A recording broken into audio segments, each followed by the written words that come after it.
Hello बच्चों, let's see the question. कह रहा है कि match the list one with the list two. तो लिस्ट वन में बेटा क्या लिखा हुआ है? फिजिकल एडजॉर्प्शन फिनोमेना लिखे हुए हैं, मतलब ठीक है। फिजिकल एडजॉर्प्शन में क्या होता है बेटा? मेरे वीक वंडरवॉल फोर्सेज होते हैं बेटा, ठीक है। जैसे मान लीजिए सब्सटेंस एडजॉर्ब होगा तो इनके बीच में वीक वंडरवॉल फोर्सेज होंगे। तो ये क्या हो सकता है बेटा? मेरा रिवर्सिबल प्रोसेस होती है, एक बार लगा बेटा हट भी सकता है। और हमारी मल्टी लेयर होती है क्योंकि इनके बीच स्पेस रह जाता है, तो और भी पार्टिकल्स आके क्या कर सकते हैं बेटा? इंटरेक्ट कर सकते हैं, ठीक है। In case of physical adsorption weak van der Waals forces होते हैं बेटा। और ये मल्टी लेयर होता है क्योंकि एक लेयर लगी उसके बाद भी इंटरेक्शन पॉसिबल है, क्योंकि इनके बीच स्पेस बच जाता है बेटा, ठीक है। इंटरेक्शन भी कमजोर होती है।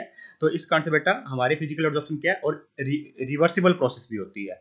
तो यहाँ पे देखते हैं कौन सा बेस्ट बैठेगा बेटा। बल्क फिनोमेना नहीं है बेटा। एडजॉर्प्शन का मतलब तो सिर्फ सरफेस के ऊपर एकोमोडेशन होना है, ठीक है। चाहे वो कैसी एडजॉर्प्शन हो, चाहे फिजिकल हो, चाहे केमिकल ऑप्शन हो, ठीक है। इसका मतलब बेटा ये मल्टी लेयर वाला करेक्ट होगा, ए का आर। केमिकल ऑप्शन में क्या होगा बेटा? स्ट्रॉन्ग केमिकल बॉन्ड का फॉर्मेशन होता है बेटा मेरा। स्ट्रॉन्ग केमिकल बॉन्ड का फॉर्मेशन होता है इस तरीके से, इस बात का ध्यान रखना, ठीक है।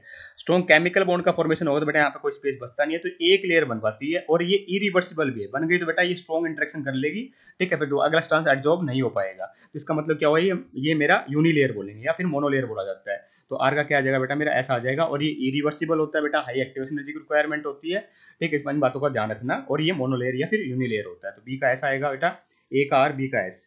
दो ऑप्शन में अभी तक, ठीक है। 1 और 3 हो गए आउट। फिर कहते हैं फ्रेंडलिज। तो इसका बेटा सिंपल सा फ्रेंडलिज एसोथर्म का बेटा तो एक्सप्रेशन मैथमेटिकल एक्सप्रेशन हमें दिखाई भी दे रहा है, एक्स बाई एम के पी की पावर 1/n। एस होता है बेटा जो गैस हमारी एडजॉर्ब होगी उसका मास। ये होता है बेटा जो एडजॉर्बेंट है उसका मास। के बेटा कांस्टेंट है, 1/n की वैल्यू बेटा मेरी कांस्टेंट है।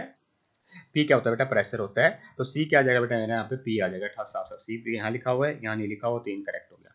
एब्जॉर्प्शन बेटा एक मेरा बल्क फिनोमिना है। जब सब्सटेंस बल्क में चला जाए बेटा, मेरा जो सब्सटेंस आता है, ठीक, उसको एब्जॉर्प्शन बोलते हैं। और सरफेस के ऊपर रह जाए तो बेटा उसको एडजॉर्प्शन बोलते हैं। तो डी का क्यू आ जाएगा, ठीक है। तो ऑप्शन नंबर 2 परफेक्टली करेक्ट हो जाएगा। I hope you got the answer. Thank you so much.